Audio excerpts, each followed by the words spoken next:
Oh, hi there, Ollie Anderson here. Did you know that for you to be sat, if you are sat, watching this YouTube video of me out here by some rocks in the nature, it took a shitload of people living human lives, going through trials and tribulations, suffering, struggling, having moments of success and joy and pleasure and all these kind of things, basically the human experience. And the numbers are actually pretty astronomical. Think about it like this. For you to exist right now, it took two people to come together. Your parents. But that's just one part of the story, because the chain just keeps going and going and going. For your parents to exist, it was the same. So there were four people, your grandparents, that had to come along and create your parents so that they could come together, so that you could exist. And it just keeps going and going and going. If you go back 30 generations, which is 750 years approximately, that number goes into the billions. That complicates things a bit, because 750 years ago, apparently the population of the planet was around 400 million or something like that. But there is this thing called pedigree collapse, which is just a complicated, fancy way of saying that distant cousins, very distant cousins, start to intermingle and breed together and so on and so forth. So the number's not literally billions of people. But the point is, for you to be watching this video, and for me to be stood here talking to you via the video, so many human lives were involved. Like, our ancestors had to go through so much just so that we could be here sharing this little moment together. It's crazy. It's kind of amazing to me, and maybe even a little bit tragic, that we don't really think about our ancestors that much, especially not in Western culture, where we become very individualized, hyper-individualized, so much so that we've created whole systems and ideological structures for ourselves and our culture where we can just kind of identify with whatever makes us feel comfortable and help us to avoid our own emotional stuff, and where we become disconnected from that amazing, endless, almost chain of blood being passed down through the generations, and which actually flows through us right now. Like, the blood of all those people, even if it's just an infinitesimal amount, is inside us, is defining us literally from the inside out. The structure, the cellular structure of our bodies, the way that we interact with life, all that kind of stuff. And we just act like it's not there. And that's not even to say anything about all the traditions that our ancestors had, all of the infrastructure, basic things that they built. I live in Yorkshire, and there's all these amazing dry stone walls all over the place. Somebody had to build those. There are all these roads out there in the middle of nowhere, literally, just these most desolate parts of the Yorkshire Dales or whatever. People built roads up there.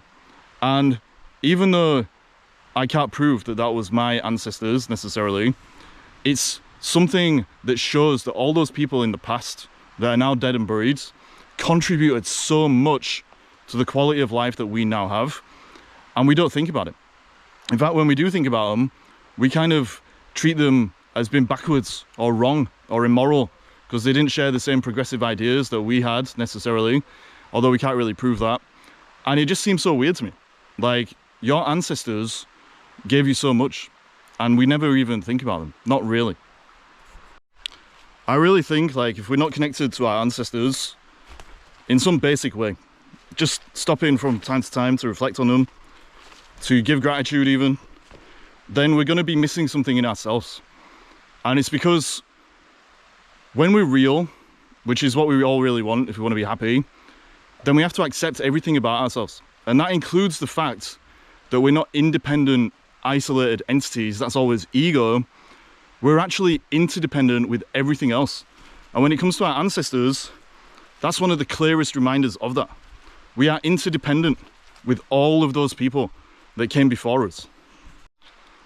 This illusion of independence, extreme independence, is separating us from so much. It separates us from who we really are. It separates us from each other, but it separates us from our nature. It separates us from our nature. I think I misspoke there. And if we're not really aligned with our nature, our humanity, then we can never be fully real, which kind of sucks, because if you want to be real... Whoa, I nearly fell over and died. Whoa, I nearly fell over and died. If you want to be happy, then you need to be real. It's really that simple. Well, I've found myself in a very ferny place once again, which is good news because I like ferns. If you've seen some of the other videos where I've been wandering around chatting shit like this, I pointed out that the ferns are very green. I like that, which is irrelevant, but here we go, ferns.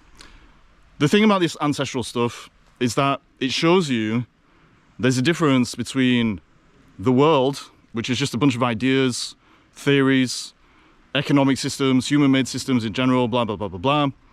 And then reality. Reality is the thing that has never changed. Never. Like the reality that we experience now, not the interpretations of reality, which are part of the world, literally just reality, the laws of cause and effect, the things that never change, that never go away, no matter how much you want them to. All of those things still existed and applied to the lives of our ancestors. And of course, they had their own interpretations of life. But the things that they all dealt with, like having to face their own shadows, dealing with weakness, struggle, pain. Schopenhauer said life is a pendulum that swings between pain and boredom. That still applied in their time as well. All of that stuff is the real stuff. And it applies just as much today as it did then. And so for me, the way I'm starting to look at it now is that if we step away from the world, and especially a lot of the bullshit in the world, we can tap back into that realness, that reality, and not only do we become more connected to ourselves, but in a powerful way we become more connected to our ancestors as well. And all we have to do is learn to discern what's real from what's not real. That sounds great, right? Discern the real from the unreal. You could argue all day about what's real and what's not. Philip K. Dick, the guy that wrote Blade Runner, or Do Androids Dream of Electric Sheep, he said reality is what still exists, whether you like it or not. Something like that. Damn, I messed up the quote. But the point is, reality is just the thing that you can't explain away. And all of the things about human life that make it so beautiful, but also so challenging, are the things that are real. I like to break it down in terms of wholeness and fragmentation. Reality is just what's whole. And then the little fragments in our mind that keep us away from that, our self-limiting beliefs, the things that stop us flowing, that cause us to hesitate, hold back from action, all of those things are unreal because they only exist at the level of the mind. If we're going to be whole, if we're going to be real, it's about connecting to every part of us, our mind, our emotions, our body, spirit, if you want to go there. And all of those things existed for our ancestors. And what I'm starting to see is that for a lot of us, especially in Western cultures, our connection to our ancestors is buried. It's hidden in the shadow self. We've created a little ego for ourselves, a little box to live in, where we're just a product of now, of 2025, or from whenever you were born, so 1982 for me, to 2025, that is the little window of time that is supposed to define who I am, what's possible for me and all that kind of stuff. But that's nonsense. It's nonsense. And the reason it's nonsense is because that's all contingent on and conditional.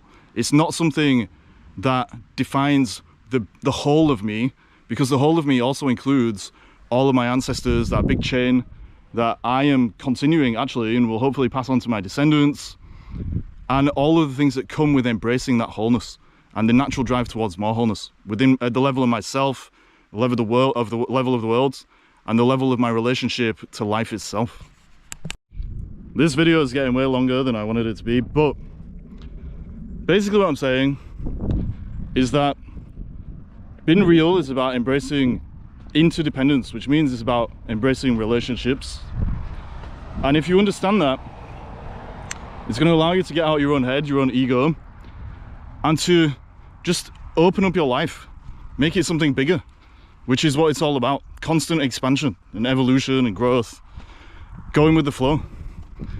Some relationships though are beyond time. It's not just about now, 2025. It's about all the things that led up to this. Thousands and thousands of years of human beings doing human things so that you could be here growing more human as well.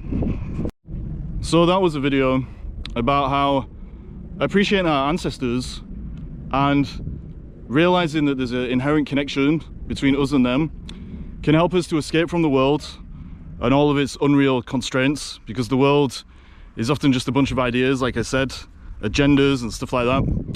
And then we can connect to our own humanity and the flow of what it means to be human, which is to keep growing and evolving I'm moving towards a deeper sense of wholeness. The ancestral stuff is so simple, but it connects us through time to the present moment and also to the future, because it actually is quite motivating. If all those people went through whatever they went through so that I could stand here dramatically on this rock and say what I'm saying, well, it motivates me to do the best I can with my life for my descendants, because the chain can only be broken in your mind. And if you realize that it will never break until it's all over, somebody doesn't pass their genes on or whatever, even though that doesn't really change things because you're still out there in some form, if you have brothers and sisters anyway, things like that, cousins. Well, once you get out of your head and you get into reality, that's when things start to flow. You can live a real life. So I hope that helped you. If anyone wants to talk to me, my website is ollieanderson.co.uk. There's a link where you can talk to me. It's just a free coaching call if you're into that kind of thing. But in the meantime, don't break the chain, stay real, stay grounded, and become an ancestor that one day your descendants are going to be proud of. Peace.